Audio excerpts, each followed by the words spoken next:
Thank you, thank you. So I'm super pleased and excited to speak about the future of automation. I know this morning we already had a session about the future. So we're gonna talk really about the trends about automation for business. So we're really in the realms of being practical for business. So a little about me. So an engineer by training, but entrepreneur at heart. About 10 years ago, I started the Solution Metrics, and really, it's not about Solution Metrics. But the business of Solution Metrics is really two things. Is first, it's a consulting firm that help businesses implement and manage software and consult on the best practices. And we heard it with our customer at Bayshore this morning, implementing a COE, a Center of Excellence, having these initiatives of low code and the innovation and going through a cycle of implementing software. So an MVP and an Agile, we're an Agile Center of Excellence as well. And really, we have the technical piece as well, the technical side of Solution Metrics. So let's jump right in. So the four things, I only have 20 minutes. I could go for 20 hours on this topic. But first, automation and AI, so best friend forever. Automation and customer experience. So those are the trends we're going to talk about. Managing unstructured data through business process automation, and no-code integration implementation as well. So those are some of what the trends that currently happening in the automation. So for sure, we heard it this morning, so I won't repeat myself. There's a lack of developer, there's shortage of resources that get into coding, and the needs, Catherine was saying this morning, a number of apps that needs to be developed.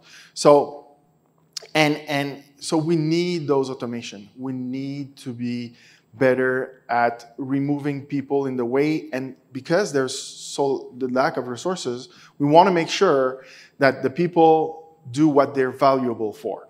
So every executive believes that there's big ROI, and it's 22% that the value of the average return that they get within a very short period of time. So combination of AI and automation of technology. So first, the good news, like the low code is right now, more democratized, where you don't need a developer. That's what's happening as well on AI. So I'm speaking often with business owners, and they say, okay, I want to do machine learning, I want to do AI, but I'm not that savvy in technology. I don't have the tools. I don't even know where to start.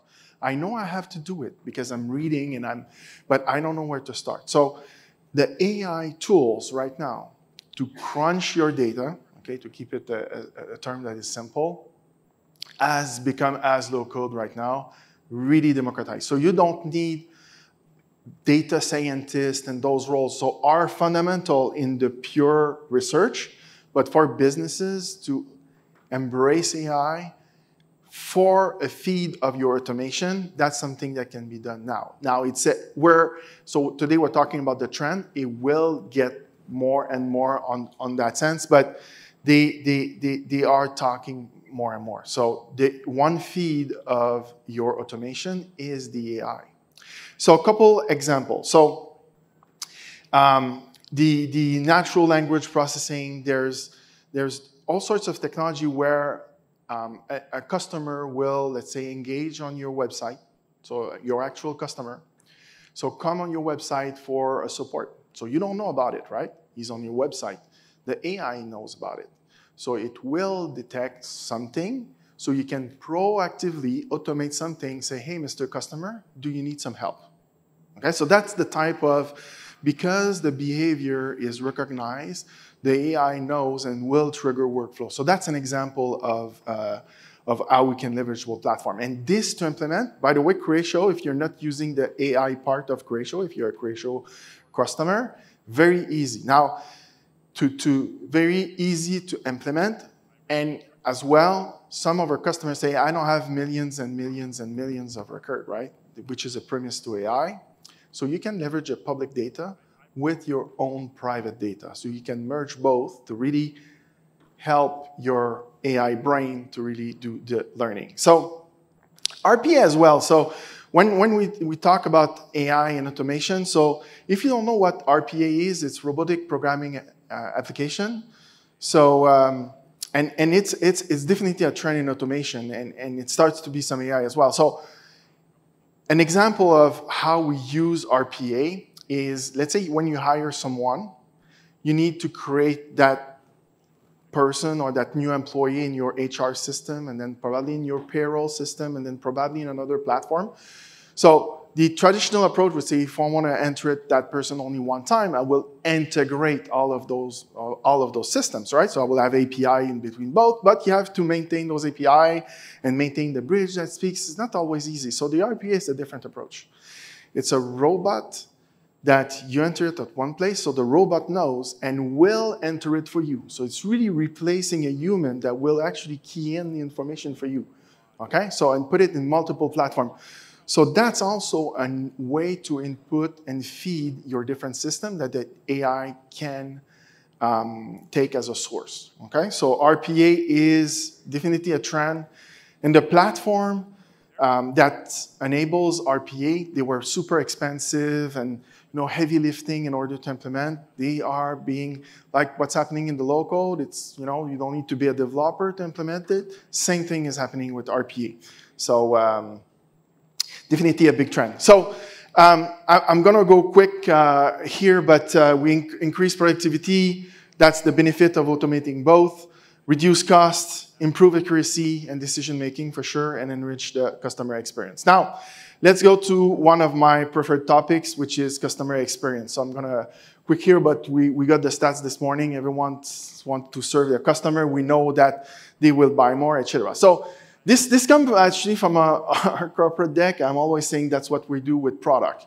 So you see the good old ketchup and you see, right? Same product, different customer experience, right?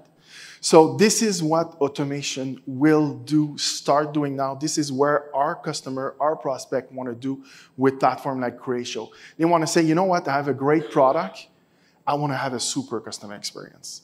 And if you need human in the way to get there, you're in trouble. Okay? So there's, again, I don't want to speak too much on the technology side, but there's a plethora of tools and technology to help you get there to the right format for your product and a great customer experience. So tons of automation in that sense. So definitely a big trend. So we want to serve our customer. And I remember from this morning presentation, you remember the person from TCS, they say, we need to unlearn, right?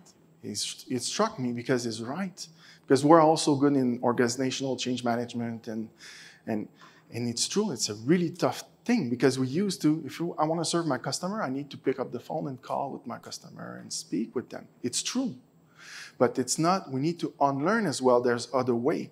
It's not only the face-to-face. So definitely a big trend. So to elevate customer experience, so plenty of things. So we need to streamline our process. I think we got a glimpse of how to do it with the low-code approach. I'll go fast, but things that are very simple, very, very simple. Okay, I say to my customer, I say, integration with Amazon Connect, who's here, or other VoIP platform.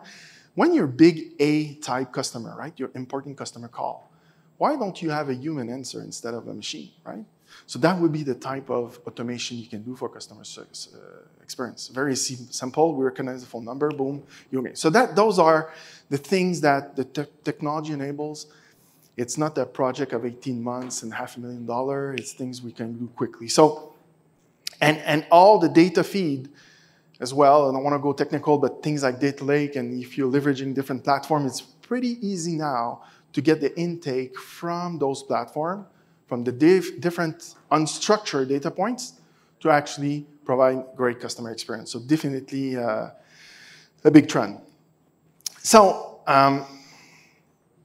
perfect. So personalization. So for the marketers, they always want to deliver the unique experience, like if this communication was for me, or if this engagement was so personalized, I'm one-on-one. So this is what the trends are. this is what the technology is and providing to different customer and prospect.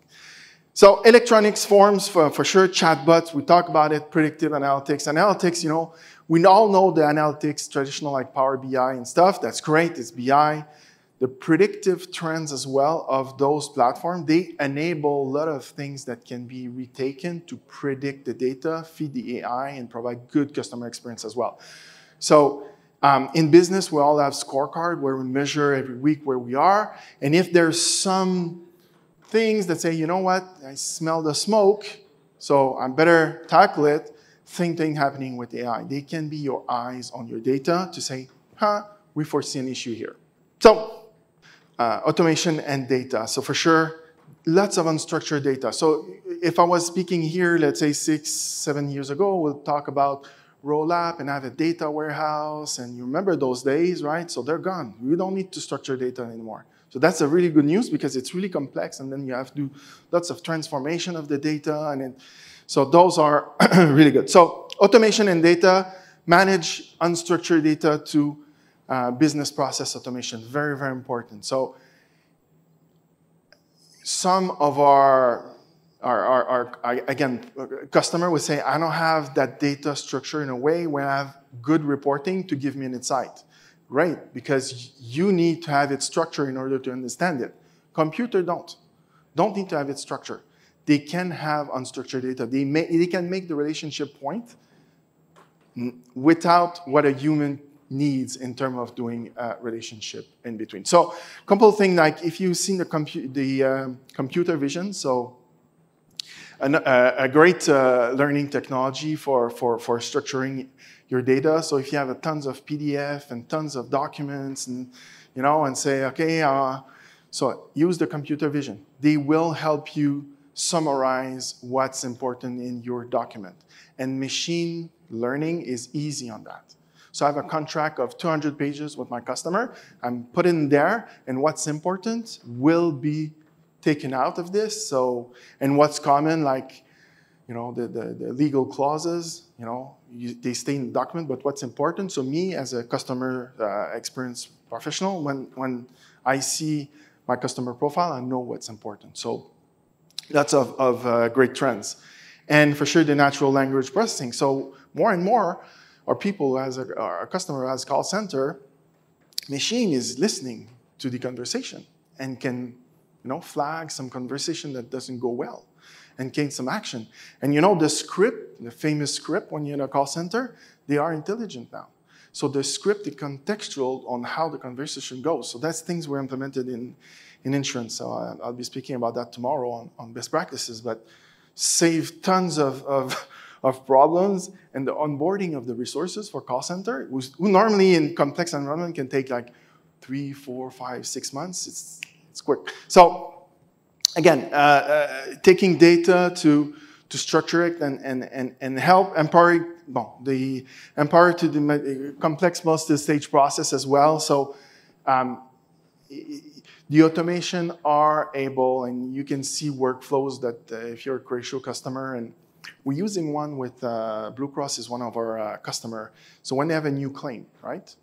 It's a great, it's a tremendous customer experience important piece, because if you put a claim at your insurer and it doesn't go well, especially the first claim, because you won't renew after, because insurance, it's kind of a commodity. It's not, but you know, so very, very important, the customer experience. So we have a huge workflow, right?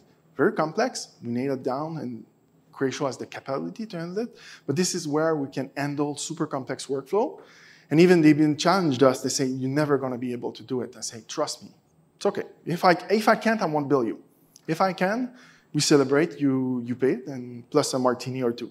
So, which were really, really good. So, so all to say that very important, the complex workflow, we can build it and to deliver extraordinary customer experience.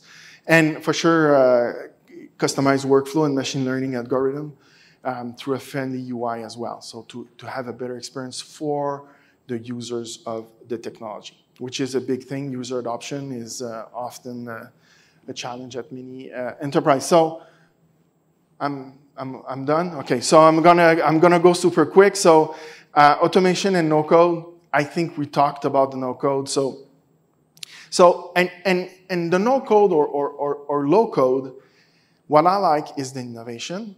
And the innovation, what I prefer as an entrepreneur is the creation of value. Because it allows you to create value for three important things and dimensions. First, it will create value for your customer. And I'm saying as a joke at Solution Matrix, our customer is not the king, it's our customers' customers who are the king.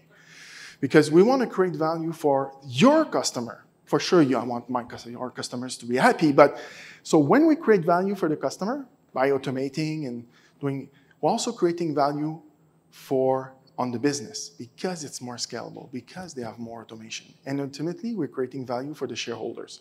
And that's what I call the flywheel of innovation. And when you start that, and you have good user experience, it goes very well. So that's, to me, the business plus of no-code.